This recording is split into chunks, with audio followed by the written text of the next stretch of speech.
예, 장장 한 2시간 40분 동안 권리 변동 살펴봤습니다. 사실 그게 이제 민법 전반에 거친 거예요. 그러니까 초보자가 등산을 비교하게 되면 지리산에 천왕봉에 다녀오신 겁니다. 꾸역꾸역. 아마 이 등산하면서 등산을 좋아하는 사람은 뿌듯할 수도 있겠고, 운동 자체도 싫어하고, 내려올 걸 왜 올라갈까, 그런 얘기를 하는 사람한테는 끔찍했을 겁니다. 하지만 등산은 선택의 자유가 있어요. 하지만 공인중개사 시험을 준비하고, 그럼 나중에 이거를 가지고, 라이센스를 가지고 내가 직업을 선택하고자 한다면, 그런 어떤 목적이, 뚜렷한 목적과 계획이 있다면 어떻게든지 이 부분을 이해하시는 게 좋습니다. 또 이런 내용을 듣기가 사실 쉽지 않아요. 저 또한 이런 부분들을 어필하기 위해서 되게 노력을 많이 하고요. 제 강의의 특징이 이런 거다. 이해랑 바로 이런 부분을 얘기하지 않는가 싶습니다. 그래서 나름 준비를 했던 거고, 또 여러분에게 도움이 될 거라는 확신이 있기 때문에 강조해서 말씀을 드렸습니다. 자, 이제 사설은 이제 줄이고 다음 나오겠습니다. 이제 권리 변동 봤는데, 이제 법률 관계 변동, 권리의 변동과 그 원인 계속 설명드렸어요. 대표적인 게 법률행위였죠. 법률행위의 특징이 뭐냐? 의사표시가 핵심이에요. 그래서 이런 의사표시가 있기 때문에 계약의 구속력이 있는 거고, 계약의 구속력이 있기 때문에 마음이 바뀌어도 쉽게 계약을 파기를 못하는 겁니다. 근데 그 의사표시는 완벽한 그 합리적인 판단이 가능하다는 걸 전제로 합니다. 글씨 노마했을 때 그 조각상들 보면 신체 비율을 다 정확히 맞추는, 그게 반영된 겁니다. 하지만 현실은 그렇지 못합니다. 그래서 그런 현실, 합리적이 못하거나 아니면 착오가 빠지거나 어떤 하자가 있는 경우들을 하나씩 염두에 둘 수밖에 없었습니다. 그래서 의사표시의 하자 파트 108조, 107조, 108조, 109조, 110조가 나오는 거고요. 또 하나는 뭐냐면, 의사표시는 법률관계에는 내용은 기본적으로 사적 자치 원칙에 따라 자유롭게 당사자가 결정하면 됩니다. 또 합리적인 인간이기 때문에 자기한테 유리한 걸 하지 불리한 것은 선택을 안 한다고 생각합니다. 그리고 합리적인 인간은 도덕적으로 나쁜 짓을 하지 않는다는 게 깔려 있었습니다. 하지만 현실은 그렇지 못합니다. 합리적인 판단을 못하는 경우도 있을 뿐만 아니라 이게 자기한테 유리한지 불리한지 판단을 못하는 경우도 있고, 불리한 상황이면 불리한 것을 알면서도 어쩔 수 없이 외부의 부당한 간섭에 의해서 할 수 있는 경우도 있고요. 그런 합리적 인간의 기준에서 이해 못하는 현상들이 발생을 합니다. 심지어는 부도덕한 법률관계가 형성되는 경우도 있고요. 그런 걸 그대로 사적자치의 원칙에 미명하에 납득이 된다면 사회는 유지가 될 수가 없습니다. 그런 게 이제 반영되는 것입니다. 하나씩. 그래서 하나씩 살펴보겠습니다. 의사표시를 하게 되면 이제는 앞으로 나중에 이 흠 있는 의사표시를 살펴보기 위해서는 기계적으로 의사와 표시를 구분하세요. 보통의 교과서는 이렇게 하죠. 의사표시 형성 과정은 내가 매매계약을 체결하려는 걸 염두에 두겠습니다. 매수인이 입장에서 생각을 하겠습니다. 여러분이 매도인이고 여러분이 좋은 땅을 갖고 있어요. 그리고 아무것도 없어요. 그걸 나대지라고 하죠. 그리고 건축이 가능해요. 건축이 가능한 나대지를 여러분이 갖고 있습니다. 저는 개발업자입니다. 매수인 입장에서 여러분이 가지고 있는 땅을 보니까 너무 좋아요. 여기다가 건축허가 받아서 아파트를 지으면 돈을 벌 것 같아요. 그게 뭡니까? 동기예요. 내가 매매계약을 체결하기 앞서서 매매계약 체결하게 된 경위죠. 법적 효과 발생하는 매수 의사를 결정하게 된 동기가 되는 겁니다. 그걸 동기라고 합니다. 그래서 매도인을 만나가죠. 만나서 어떤 거죠? 매매 효과에 발생하는, 내가 당신의 땅을, 재산권을, 소유권을 넘겨받고 싶습니다. 거기에서 얼마의 돈을 주겠습니다. 법적 효과와 관련된 의사를 결정합니다. 그래서 전에 먼저 제안을 하고 상대방 거기에 대해서 또 조건을 제시하게 되면 서로 그 협상을 거치죠. 그러다가 어느 한순간에 청약이라는 생각입니다. 승낙만 있으면 구체적 계약이 체결될 수 있는, 청약이 매수인 입장에서 청약이 제한할 수 있고 매도인 입장에서 청약이 올 수가 있는데, 청약이 어떤 편이든 둘 사이에 청약과 승낙이 있게 되면 뭐가 되죠? 매매계약이 됩니다. 근데 이 과정을 살펴보게 되면 제가 먼저 청약이든 승낙이든 하나의 의사를 내심적 의사가 있죠. 나는 이 목적물을 뭐뭐에 사겠다는 의사. 그런 의사를 갖고 접근한 거 아니겠습니까? 아, 저 땅 좋으니까 내가 시세가 10억인데 20억에 사겠다. 20억에 사서 소유권을 넘겨받겠다. 그게 제 마음속에 있는 매매계약과 관련한 법적 효과에 관련된 의사가 있는데 그게 내심의 의사입니다. 그래서 이걸 보려면 내심적인 효과사라는 겁니다. 표시상 효과사, 표시는 뭐냐면 외부에 드러난 거예요. 그렇게 해서 서로 협상을 거쳐서 계약서를 쓰잖아요. 계약서에 나타난 그 효과의사입니다. 그래서 의사표시는 뭐와 관련된 거냐? 진정 바람만 그런 게 아니에요. 법률, 법적 효과와 관련된 겁니다. 그럼 법적 효과 뭐죠? 매매계약이라면 소유권 이전 기기, 그다음 매매대금, 그런 어떤 법률 행위에 따른 효과입니다. 아, 의사표시는 법적 효과와 관련된 거다. 나중에 진위 아닌 의사표시할 때 설명하기 위한 겁니다. 아, 의사표시는 법률 효과와 관련된 거구나. 법률 효과 매매계약이라면 매매대금 지급과 관련된 거, 소유권 이전 기기와 관련된 그런 것입니다. 그래서 의사는 내심적 효과서고 표시는 계약서에 드러나는 효과사. 효과사는 법적 효과다. 그런 개념을 좀 미리 갖고 계셔야 합니다. 아, 의사는 아니고 이건 내심적인 효과사. 이거는 표시는 내 머릿속에 있는 거예요. 매수인의 머릿속의 생각입니다. 효과사, 법적 효과. 이 목적물을 얼마 사겠다는 게 대표적인 거죠. 표시는 계약서에 드러나는 효과사. 계약서에 보게 되면 매매대가 써있지 않습니까? 아, 계약서에 목적물 이렇게 써있고 매매대가 써있다. 그걸 보는 겁니다. 구분하는 이유가 있습니다. 나중에 이해 편의를 위해서. 그러니까 경합권은 의사표시다. 법적 효과 의사와 관련된 거다. 의사와 표시를 구분한다. 이 의사는 내심의 효과다. 이 사람이 생각하는. 표시는 계약서에 드러난 거다. 그렇게 이해를 하십시오. 그 다음에 법률행위 유효요건. 자, 법률행위는 성립이 되면 효력이 발생을 해요. 그런데 사적 자치 원칙을 인정한다 하더라도 법률행위는 쉽게 해서 매매계약이면 매매계약이 계약서 작성하면 효력이 발생해요. 그런데 유효효과라는 게 있어요. 원칙대로 사적 자치 원칙에 따라 효력이 발생의 원칙인데 제가 그랬죠.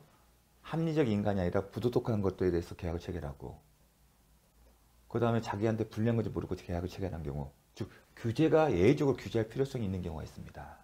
이 효력을 인정해서는 사회가 기본적으로 사회 질서가 유지될 수 없다는 그 심각한 부분이 있으면 제재를 하는 겁니다. 비록 사적 자치 원칙이 원칙이지만 너희들 마음대로 계약 당사자 마음대로 정할 수 있지만 그 내용을 보니 도저히 허용되지 않는 부분들이 있습니다. 그게 뭐다? 103조.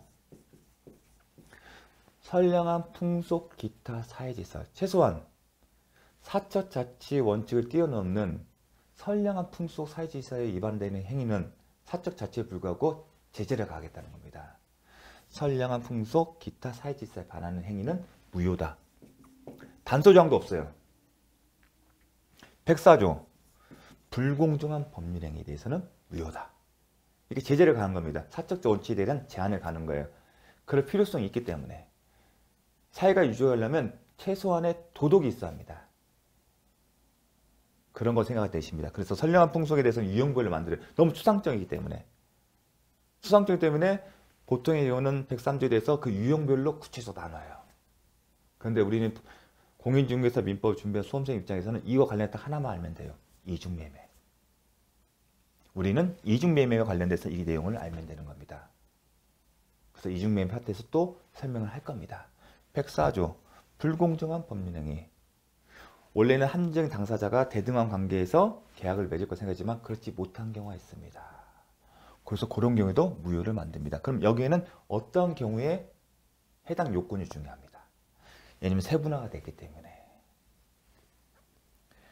그런데 이렇게 민법상 규정이 나와 있고요. 또 임대차 계약에 되면 임차인에게 일정한 조항, 임대차 계약에 되면 쭉 618조에서 654까지 다양한 조항이 있는데 그 중에 일부 조항들, 예컨대 부속물 매수 청구권, 아니면 지상물 매수 청구권의 경우에는 임차인에게 불리한 특약은 무효이다. 그리고 당사자 사이에 임차인이 지상물 매수 청구권을 행사하지 않기로 약속하고 부속물 매수 청구를 약속한다고 계약서에 썼다 하더라도 그 약정은 민법의 규정에 임차인에게 불리한 조항이기 때문에 효력이 없다.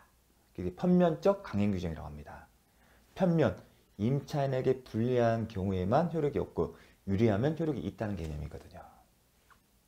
그런 경우 무효를 만드는 겁니다. 아, 사적 원칙에 대해 제한을 가하는 겁니다. 그래서 백날 계약서에 쓰더라도 효력이 없는 겁니다. 민법 규정은 기본적 임의 규정이지만 이런 규정 강행 규정들은 계약서에 써있다 하더라도 반하게 되면 효력이 없는 겁니다. 임의 규정 다르죠. 임의 규정에는 달리 정할 수 있는 겁니다. 비용 상환 청구권요. 임차인의 비용 상환 청구권이 보장됐지만 포기할 수 있습니다. 즉 계약서에는 포기하고 써 있고 법에는 비용 상환 청구할 수 있다 써 있는데 충돌하죠. 근데 성격이 민법 규정, 임의 규정이기 때문에 달리 정할 수 있기 때문에 계약서의 효력이 발생하는 겁니다. 하지만 부속물 배수 청구권, 지상물 배수 청구권은 평면적 강행 규정 충돌하잖아요. 계약서에 부속물 배수 청구 포기한다 조항이 있어요. 하지만 법에는 임차인에 불리한 약정 효력이 없다. 부속물 청구권 포기 약정은 충돌하잖아요. 강행 규정이니까 이게 더 효력이 우선한 겁니다. 그 의미는 비록 계약서에 달리 정한 내용은 효력이 없다는 겁니다. 그렇게 개념을 가지셔야 합니다. 그런데 민법은 대부분 임의 규정이고 특별한 규정이 강행 규정입니다. 그래서 시험에도 강행 규정이 아니라고 나오는 겁니다. 특별하니까. 그렇게 이해가 되십니다. 그런데 이제 뒤에 가서 이제 법리에서 그 유효 요건에서 뭐냐면 이런 규정이 있어요. 근데 민법 규정이 명확해요. 효력이 없다. 약간 부동산 신명법에서 이렇게 나오지 않습니까? 명의신탁 약정 무효다. 명확하게 쓴 게 있어요. 그런데 뭐가 쟁점이 되냐면 어떤 경우를 보게 되면 처벌 규정이 있어요. 이 계약과 관련해서. 처벌 규정을 보게 되면 일정한 의무를 부과하고 있고요. 법 구조가. 그러니까 도로교통법 위반 같은 거 있잖아요.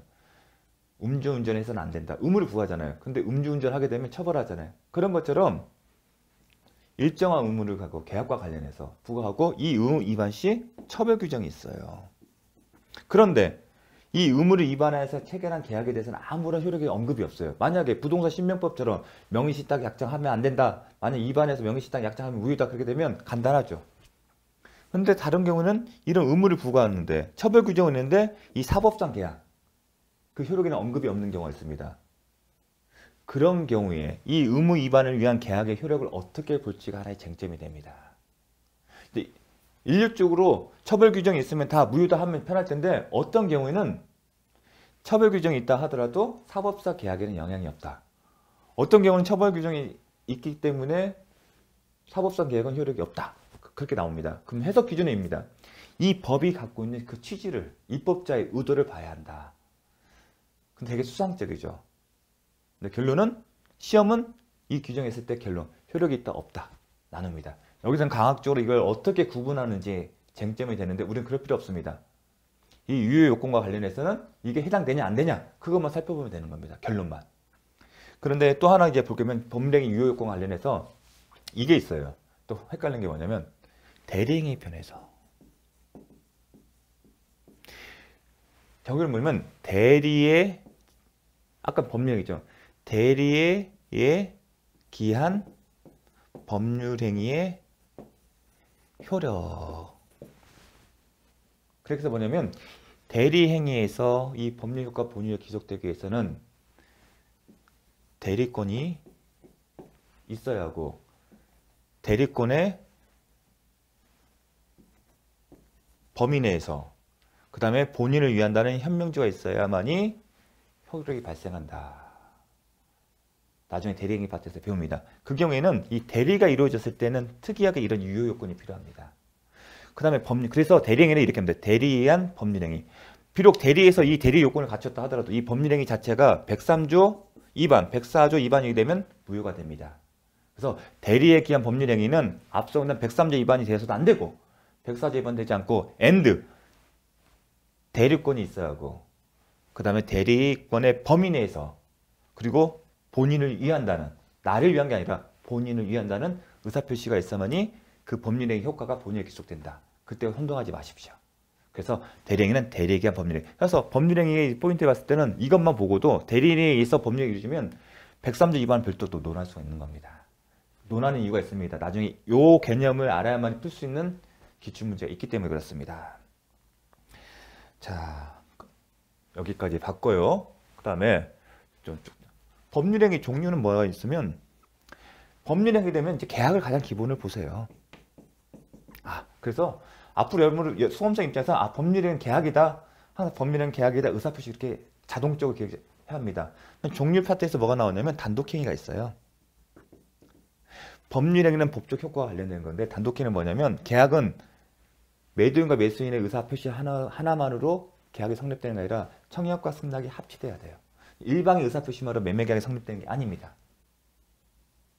원칙 모습은.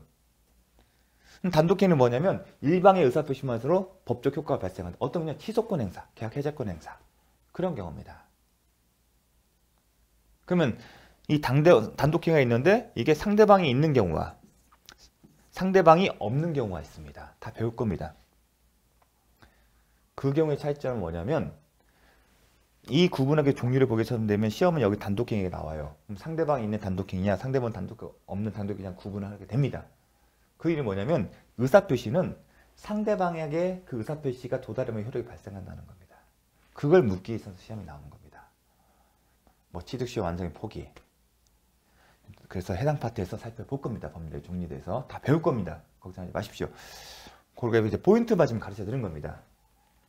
그리고 계약이라는 것은 매도인의 의사와 매수인의 의사가 하는 게 원칙적 모습이에요. 일방의 의사표시 되는 게 아니에요. 그래서 계약에 기초한 것은 뭐냐면 청구권, 채권이라고 하고 청구권이라고 해요. 근데 비교되는 개념이 형성권이 있어요. 형성권은 뭐냐면 일방의 의사표시로 법적 효과가 발생하는 게 형성권입니다. 근데 특이하게 이 계약과 혼동된 게 뭐가 있냐면 지상물 매수 청구권, 부속물 매수 청구하면 매매계약이 체결되는 걸로 간주해요. 근데 매매계약 체결 원칙적 모습은 뭐죠? 매도인과 매수인 의사가 합치가 되는 거죠. 하지만 지상물 배상, 지상권의 임대차에서 지상물 매수 청구권과 부속물 매수 청구권을 행사하게 되면 일방의 의사표시, 임차인의 지상권적 일방의 의사표시로 매매계약이 형성이 된다. 즉 소유자의 동의할 필요가 없는 거예요. 그래서 형성권이라고 합니다. 그때 가서 또 설명을 드릴 겁니다. 원칙적인 모습은 계약에는 당사자의 의사표시가 합치가 돼야 한다. 자, 법률행위 목적, 아까 설명드렸죠. 목적이 뭐냐면 내용이에요. 매매계약 체결의 목적 이렇게 읽어볼게요. 소유권을 넘겨받고 그 다음에 돈을 지급받는 거 아닙니까? 대가로. 근데 그 내용이 대부분 부동산이죠.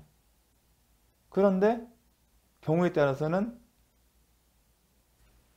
우리 일반 윤리 관념상 허용되지 않는 것 있죠. 장기 매매. 그 사적 자체가 허용할 수는 없지 않습니까? 그런 것들을 규제한다고 생각합니다. 도박 같은 거 관련된 것들. 그러니까 법률의 목적은 그런 걸 생각합니다. 아, 법적 효과와 관련된 것들이야. 목적이란 게 동기와 구별을 해야겠죠. 그 내용. 그럼 법률행위 달성하고자 하는 내용이 뭔가? 그 목적. 그다음 법률행 해석. 이걸 볼게요. 자, 해석이라 되게 되면 시험은 자연적 해석과 관련됩니다. 다 케이스는 똑같아요. 그걸 벗어나지 않는데 제가 이제 의사표시의 불이침 하자를 이제 설명하기 위해서 이제 의미가 있어요. 해석의 반면은 자연적 해석, 규범적 해석, 보충적 해석이 있어요. 근데 기본이 규범적 해석이에요. 무슨 의미냐? 자, 법률 해석 관련해서 또 주요되지만 계약 당사자의 학적 문제가 있어요. 대리편에서. 근데 시험에는 안 나와요. 법률 해석에서 이론서나 강학서면 계약 당사자 확정도 법률의 해석 파트에서 다뤄져요. 또 확립된 판례 기준이 있어요. 그래서 의미가 있는데 시험에는 출제가 안 됩니다. 또 어려운 파트지만 다행히. 그럼 우리는 자연적 해석과 관련되는 건데 이해를 위해서 제가 설명을 한 겁니다. 어떤 거냐면 계약서를 쓴다고 했죠. 제가 아까 의사 표시하면서 의사는 법률 효과와 관련된 거다. 의사를 구분하고 표시를 구분한다. 내심적 효과서다. 표시는 계약서에 나타난 의사다. 그렇게 구분했지 않습니까? 표시. 그러면 계약서를 딱 쓸 거 아니에요. 여기에는 목적물도 있을 거고요. 어떻게 이제 의사표시 하자나 그런 문제가 나오는지를 보는 겁니다. 목적물, 매매 대금, 그리고 지급 방법 여러 가지 나옵니다. 그러면 이걸 해석을 하는 거예요. 표시상의 효과는 뭐냐면 여기 있는 그 한글로 써 있는 것들을 객관적으로 해석하는 거예요. 국어를 객관적으로 판단하는 거예요. 그게 표시상의 효과서를 그게 규범적이라는 거예요. 객관적 판단하는 게 규범적이에요. 보통의 사람들이 생각하는 의미로 해석하는 겁니다. 그렇게 객관적으로 해석한다. 이게 규범적 해석이에요. 이 표시상의 효과서예요. 계약서에 제가 그래서 그 표시상의 효과서 계약서 생각을 하시는 겁니다. 이해하기 위해서. 이렇게 써주면 해석이 딱 될 거 아니에요. 계약서가 있어요. 이거는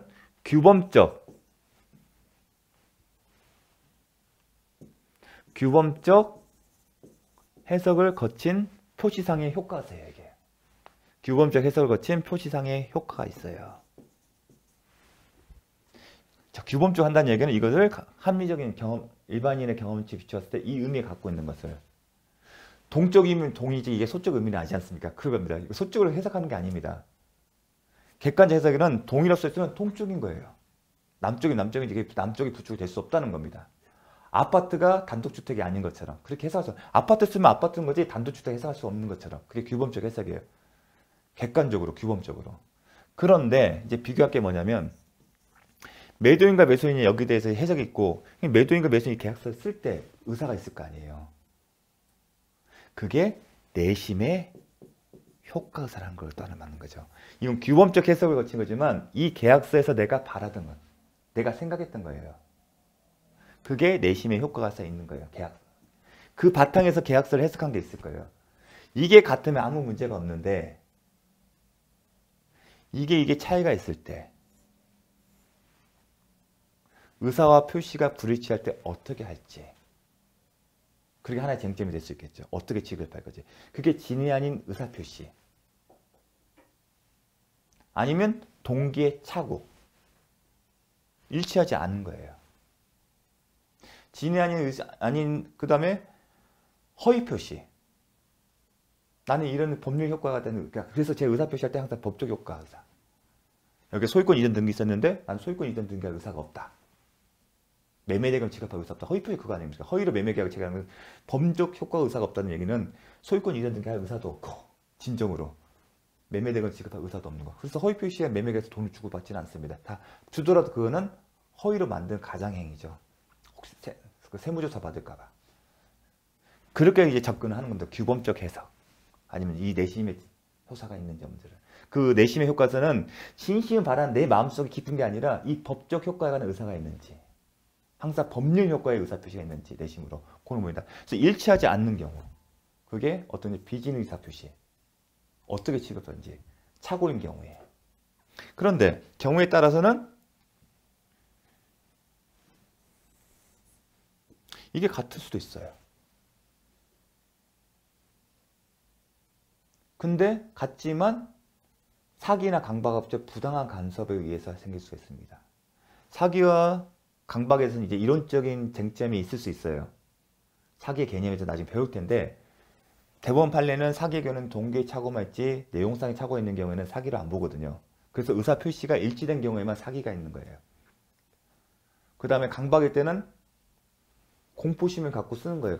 근데 객관적으로 해석상 이건 있는 거예요. 다만 절대적 강박일 때 무효인 경우는 있겠지만 기본적으로 의사표시 일치할 경우에는 부당한 간섭을 봅니다. 그래서 요 의사표시의 하자를 접근한 개념이 좀 이해하기 쉽게 계약서를 썼다. 일단 규범적으로 표시상의 효과사를 본다는 얘기에 그 계약서를 객관적으로. 그 다음에 이거와 비교를 하는 거예요. 뭐다? 내심의 효과사. 이 사람이 생각했던 거죠. 그걸 비교했을 때 일치하냐 일치하지 않냐. 일치 안 하면 그럼 착오다. 착오를 취소할 수 있는지 아니면 비진의 의사표시로서 무효를 주장할 수 있는지 아니면 허위표시다. 무효를 주장할 수 있는지 그 요건을 보는 거고 같다. 같은 경우에는 같은데 부당한 간섭이다. 사기나 강박에 의한 거다. 그렇게 접근하는 겁니다. 그게 바로 규범적 해석에서 출발하는 겁니다. 근데 자연적 해석은 달라요. 무슨 얘기냐? 자, 목적물을 계약서에는 뭐라고 쓸까요? 타워팰리스. 강남에 있는 타워팰리스라고 써놨어요. 근데 그러면 이 목적이 있으면 목적은 규범적 해석을 하려면 뭐죠? 타워팰리스를 보겠죠. 우리가 생각하는. 그런데 매도인과 매수인의 생각 내심 효과는 무엇이냐면 매도인은 타워팰리스를 썼지만 매도인부터 볼게요. 매도인이 생각하는 목적물은 타워팰리스가 아니라 타운이었어. 그 옆에 있는 타운이었어요. 그리고 매수인도 타워팰리스 옆에 있는 타운이었어요. 그러면 계약서 규범적 해석에 있는 목적물과 이게 다르죠. 그렇죠? 다르잖아요. 그런데 특징이 뭐냐면 매도인과 이 내심의 의사가 같아요. 어찌고 규범적으로 해석을 하게 되면 차이가 나지만 내심의 효과에서 봤을 때 매도인과 매수인이 의학을 선 타원형과 둘이 일치하고 있어요. 아, 둘 다 잘못 쓴 거구나. 이 사람들 이런 경우에는 어떻게 한다? 규범적 해석을 한 게 아니라 요거 오표시 무의의 원칙, 잘못된 표시는 영향을 끼치지 않는다. 불리에 끼치지 않는다. 오표시 무의의 원칙이 있는데 이렇게 하니까 자연적 해석을 가자. 어떻게 하냐? 이 사람들이 타원형 해석하니까 비록 계약서에는 타워필로 써있지만 이 계약서 어떻게 된다? 이 사람의 의사를 좀 합치가 되니까 상식적으로 타워필리스인데 어떻게 해석하냐면 자연적 해석. 즉 이 사람들 내심의 효과 의사를 존중해서 타운으로 해석하는 겁니다. 이 목적물을. 계약서는 이렇게 써 있는데 그게 자연적 해석이에요. 그래서 시험은 나오죠. 목적물이 이건데 다른 걸 썼다. 근데 매도인 매수인 모두 이걸 팀했다. 그렇게 나올 겁니다. 나중에 시험 출제 기준을 한번 보겠습니다. 그때 접근한 방법이 이건 겁니다. 그래서 자연적 해석은 내심의 효과서를 먼저 중요하는 건데 원칙은 규범적에서는 왜냐하면 거래 한전 때문에 그렇습니다. 이 시험에 내심의 효과서를 먼저 더 중시하게 되면 거래 한전이 이루어졌습니다. 자본주의 시장에 있어서는. 그래서 그런 부분을 설명한 겁니다. 자, 이렇게 해서 이제 개괄적으로 본 겁니다. 그러니까 흠 있는 하자 표시. 이제 흠이 있다고 했습니다. 하자란 표현을 안 썼어요. 그러니까 교과서마다 틀립니다. 어떤 파트냐면 사기에 있어서 의사 표시가 불일치하는 경우에도 사기를 볼 수 있는지가 쟁점이거든요. 대법원 판례는 의사 표시가 일치한다는 전제입니다. 다만 기망행위로 동기차고를 일으킬 것 뿐이다. 개념입니다. 그래서 내용에 의사 표시가 불일치한 경우는 사기를 보는 게 아닙니다. 오히려 착오의 문제로 접근합니다. 그래서 그런 개념 때문에 그런 대법원 판례에 따르면 부당한 간섭인 거예요. 의사 결정에. 의사 표시는 일치하지만 부당하게 간섭을 해서 생긴 거기 때문에 취소할 수 있다는 겁니다. 그런 개념들을 이제 살펴보겠습니다. 자, 여기까지 개괄적으로 살펴봤고요. 다음 시간은 주물과 종물 이론을 살펴봅니다. 주물과 종물 이론은 이 자체가 시험에 나오지는 않고 나중에 이 주물과 종물은 100조에 규정이 됐는데 물건이 뭐예요? 유용한 형태가 있는 물건이에요. 그런데 주된 권리와 종된 권리도 유추 적용이 된다는 게 핵심입니다.